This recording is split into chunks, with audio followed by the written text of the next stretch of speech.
Hello everyone, आज की class में 1857 की क्रांति जहाँ से कल मैंने छोड़ा था, आज वहाँ से उसको पूरा करता हूँ। आप लोग ध्यान से इसको सुने और समझें। 1857 की क्रांति हो गई थी और उसका जहाँ जहाँ विस्तार हुआ था उसके बारे में जानते हैं। तो दिल्ली में जो है, दिल्ली में उस समय बहादुर शाह द्वितीय मुगल सम्राट थे, जिन्हें बहादुर शाह जफर के भी नाम से जाना जाता है। वहां पर क्रांतिकारी सैनिक पहुंचते हैं और उनसे जो है वो क्रांति का नेतृत्व करने के लिए कहते हैं। बड़ी मुश्किल जो है वो तैयार होते हैं और वो जो है नेतृत्वकर्ता बनते हैं। उन्हीं के निर्देशन में क्रांति होती है और वहाँ की क्रांति को जो है वो दबाव दिया था, क्रांति को समाप्त किए थे। तो दो अंग्रेज अधिकारी थे, निकोलस एवं हडसन। इन दो लोगों ने क्रांति को जो है वो दिल्ली के क्रांति को दबाया था और बहादुर शाह जफर को जो है गिरफ्तार कर लिया गया था और उनको गिरफ्तार करके रंगून बर्मा ले जाया गया था और वहीं पर उनको कैद कर दिया गया था। 1862 में जो है उनकी वहीं पर मृत्यु हो जाती है। और जैसा कि आप जानते हैं कि वो एक शायर भी थे और शायरी के माध्यम से जो है उन्होंने दुख व्यक्त किया था कि 2 गज जमीन भी जफर तुझको नसीब नहीं हुई, उन्होंने शायरी के माध्यम से कहा था। और निकोलस जो था उसकी मृत्यु हो गई थी, जो अंग्रेज अधिकारी था, और हडसन ने जो है वो बहादुर शाह जफर के 2 पुत्र थे, उनको गोली मार दिया था, बहादुर शाह जफर के दोनों पुत्रों को। और जब वो अंग्रेजों ने उनको गिरफ्तार कर लिया था, तब बख्त खां ने, आप लोग इसको पॉइंट नोट कर लें, बख्त खां ने दिल्ली के क्रांति का नेतृत्व किया था। उसका नाम था बख्त खां। लखनऊ से बेगम हजरत महल, लखनऊ से क्रांति का नेतृत्व जो है वो बेगम हजरत महल कर रही थी और वो अवध के नवाब वाजिद अली शाह की पत्नी थी। और वाजिद अली शाह अवध के अंतिम नवाब थे, वो अवध के अंतिम नवाब थे और उनके पुत्र थे बिरजिस कादिर।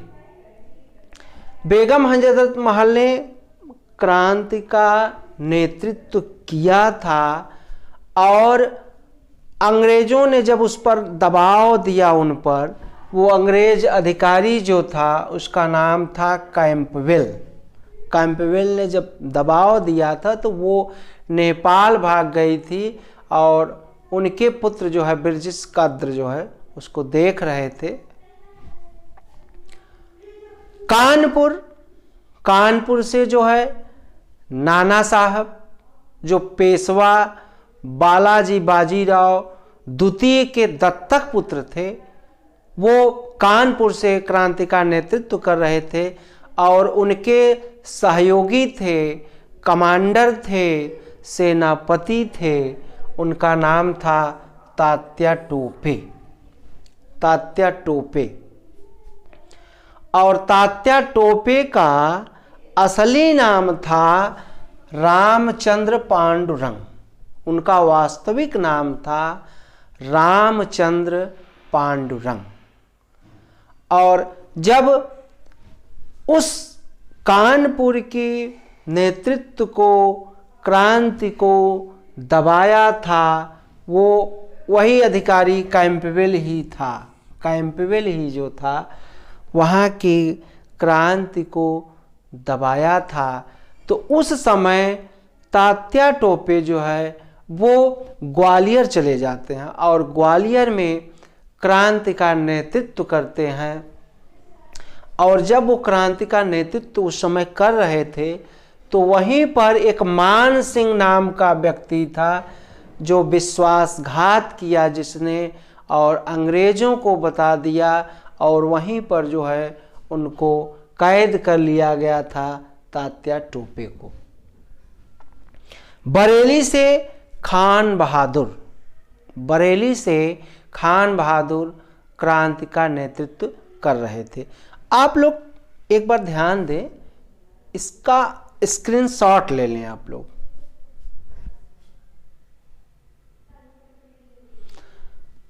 स्क्रीनशॉट ले लिया आप लोग। अब आगे ध्यान से इसको सुनिए, कंपटीशन की दृष्टि से वेरी इंपॉर्टेंट।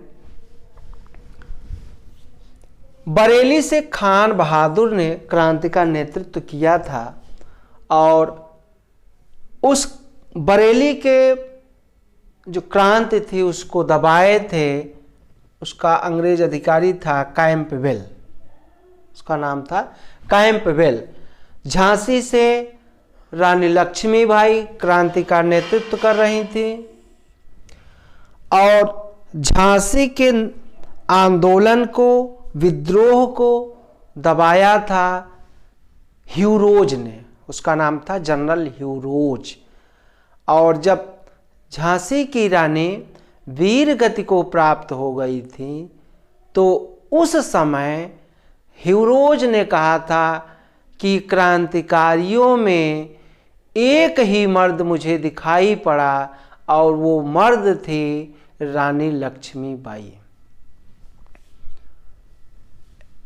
17 से क्रांति का नेतृत्व किए थे रंगो बापूजी। 17 से क्रांति का नेतृत्व किए थे रंगो बापूजी। यह 17 जो है मराठों से संबंधित सटा हुआ एक राज्य था और पटना से जो है, पटना से क्रांति का नेतृत्व किए थे पीर अली, उनका नाम था पीर अली। जगदीशपुर बिहार का एक रियासत थी आरा, और वहाँ से जो है क्रांति का नेतृत्व किए थे कुंवर सिंह। 80 साल की उम्र में यौवन अवस्था आ गई थी उनकी और सबसे ज़्यादा समय तक जो है क्रांति का नेतृत्व कुंवर सिंह ने किया था। बहुत परेशान किया था इन्होंने अंग्रेज़ों को, और गोरखपुर से जो है क्रांति का नेतृत्व किए थे उनका नाम था गजकर सिंह, उनका नाम था गजकर सिंह। और इलाहाबाद, अब वर्तमान में प्रयागराज हो गया है, और इलाहाबाद से क्रांति का नेतृत्व किए थे लियाकत अली, लियाकत अली। ये तो हो गया आपका 1857 की क्रांति से संबंधित जो छूटा हुआ था। अब हम लोग 1858 का एक्ट, 1858 का एक्ट पढ़ेंगे, और उस एक्ट से पहले थोड़ा सा जो है होमवर्क कर लें, समझ लें। East India company, east India company 1857 के पहले जो है वो ईस्ट इंडिया कंपनी जो है भारत में शासन कर रही थी, और उसका जो है वो कोर्ट ऑफ डायरेक्टर, ये सहयोगी था कोर्ट ऑफ डायरेक्टर।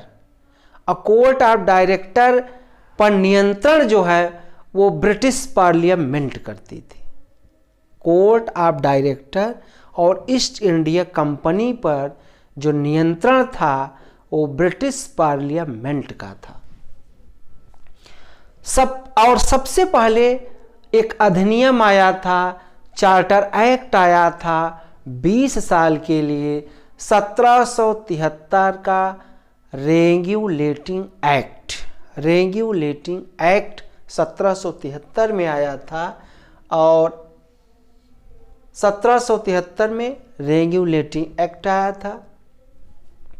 1784 में पिट इंडिया एक्ट आया था। और क्विट इंडिया एक्ट के तहत ही कोर्ट ऑफ डायरेक्टर की नियुक्ति की गई थी। कोर्ट ऑफ डायरेक्टर की नियुक्ति की गई थी।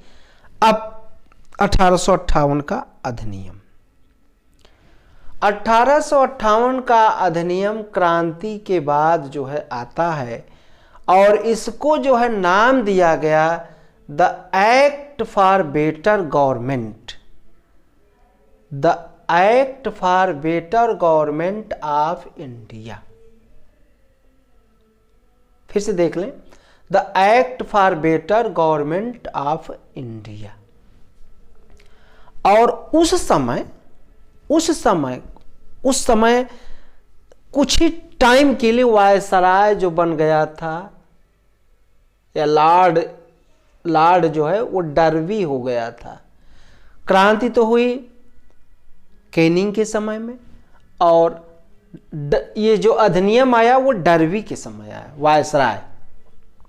एक बात और ध्यान दे लें, 1857 की क्रांति के बाद जो 1858 का अधिनियम आया, इस अधिनियम के तहत भारत में जो शासन शुरू हुआ उसका नाम जो है वायसराय रखा गया। जो गवर्नर जनरल था वो अब वायसराय होगा।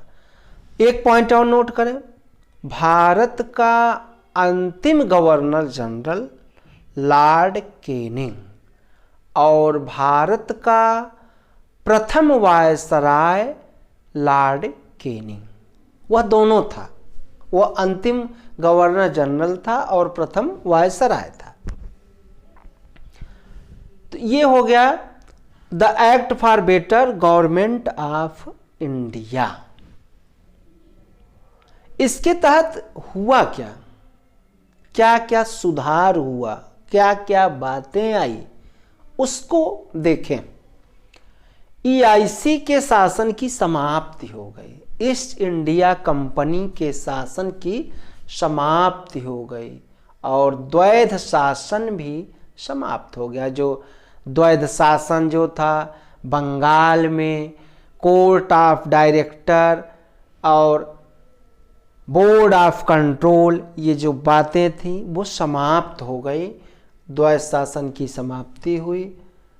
भारत की सत्ता जो है वो अब ब्रिटिश महारानी के हाथ में हो गई।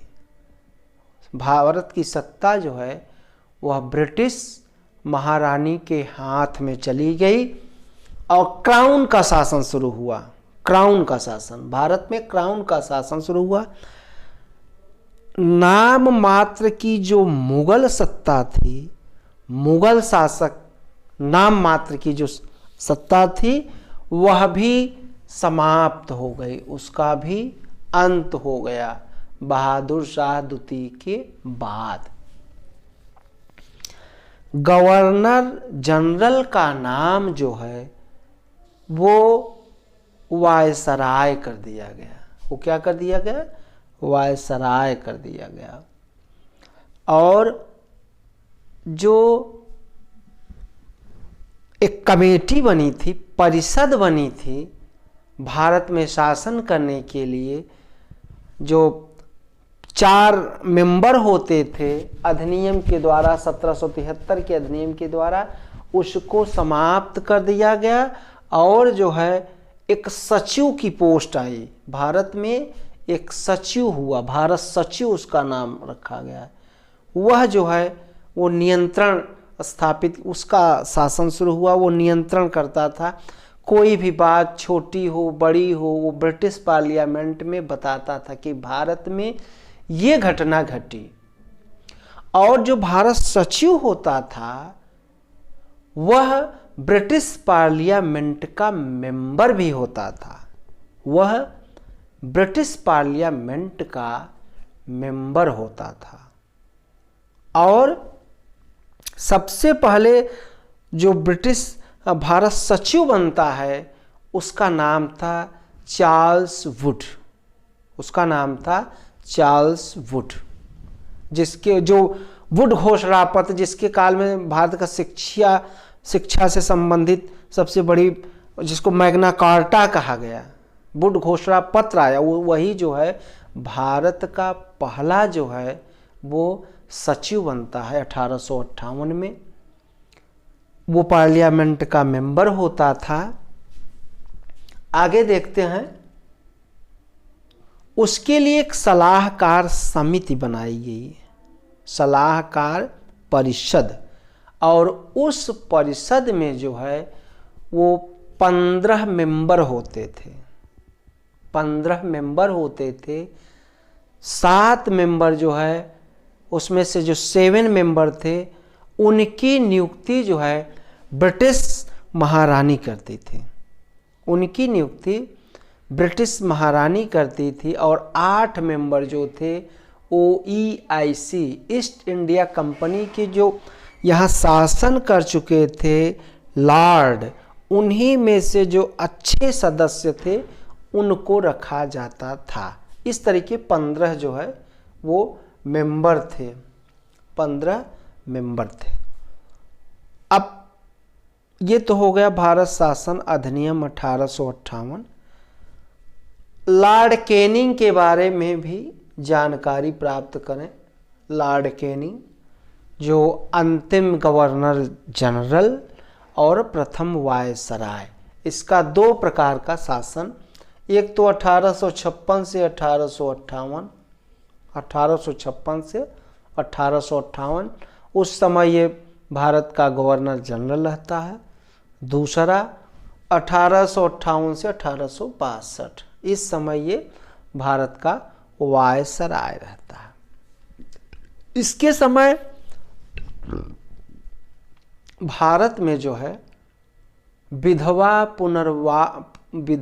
पुनर्विवाह अधिनियम पारित हुआ, और सबसे ज़्यादा विधवा पुनर्विवाह अधिनियम के लिए कैंपेन किए थे, लंबे समय तक संघर्ष किए थे, वो थे ईश्वर चंद्र विद्यासागर, जिन्होंने इसको बहुत उठाया था इस मामले को जो है।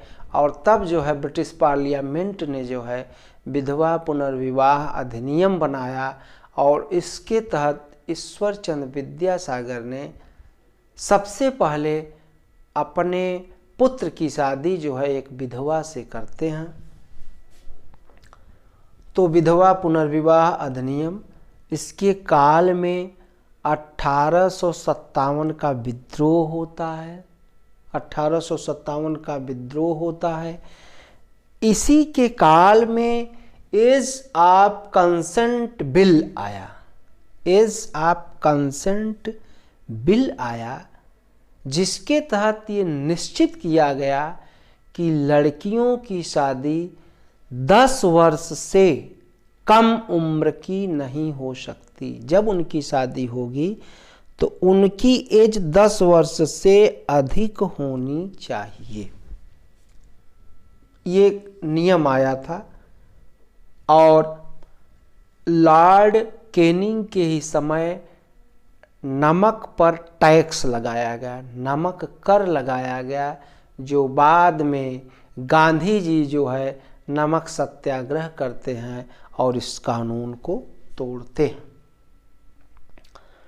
इसके ही काल में 500 रुपये से अधिक पर इनकम टैक्स लगाया गया है। इनकम टैक्स, आयकर नियम जो है इसके काल में आया, और 1861 का अधिनियम भी इसी के कार्यकाल में आया था।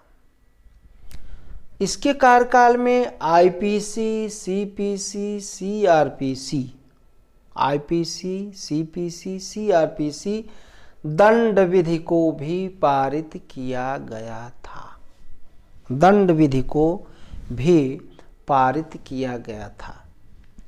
तो ये रहा आज का 1858, पहले तो 1857 की क्रांति का छूटा हुआ भाग, दूसरा 1858 का अधिनियम और लॉर्ड कैनिंग, भारत का प्रथम वायसराय। यह चैप्टर जो है बहुत इम्पॉर्टेंट है कंपटीशन की दृष्टि से। इसको आप लोग विधिवत समझेंगे। जहाँ कहीं भी कुछ नहीं समझ में आता है तो आप लोग मुझे कमेंट करेंगे, मैं आप लोगों को बताऊंगा। यह जो मैं आप लोगों को बता रहा हूँ यह बिल्कुल ही निःशुल्क है। केवल मेरा कार्य है कि मैं जो है आप लोगों को कुछ दूं, कुछ बताऊं। धन्यवाद।